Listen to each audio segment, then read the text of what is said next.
Une des clés de l'avenir, quel que soit le métier qu'on va faire, c'est d'avoir cette compréhension du fond et de la forme. Trop longtemps, ces deux entités ont été séparées. C'est à la fois du design et c'est de l'interactivité. C'est ce qui fait que je vais pouvoir rentrer dans le contenu, en fait. Le digital nous a donné accès à de plus en plus d'informations chiffrées, de plus en plus effectivement de bases de données qui effectivement avant étaient dans des grands tableurs mais imprimés, donc impossible à utiliser pour nous data journalistes. Donc oui, mon métier il est digital à la source et donc du coup j'ai dû compléter effectivement la panoplie de compétences que j'avais dans l'équipe avec des profils de design, du UX, d'ergonomie et de développement.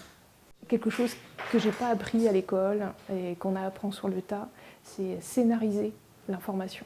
C'est-à-dire une fois que j'ai l'histoire, que ces tableurs m'ont rendu compte d'informations, de tendances, d'évolutions importantes, il va falloir que je me mette à la place de mon futur lecteur et me dire mais quelle histoire je vais lui raconter, comment il va rentrer dans cette histoire. Donc ça demande une extrême curiosité, mais je pense que ça c'est un peu la base de notre métier, mais surtout une capacité aussi à prendre en compte les révolutions numériques, les outils, à ne pas avoir peur de la technique. Dans W, je ressens la possibilité de mixer ces cultures-là dès le début.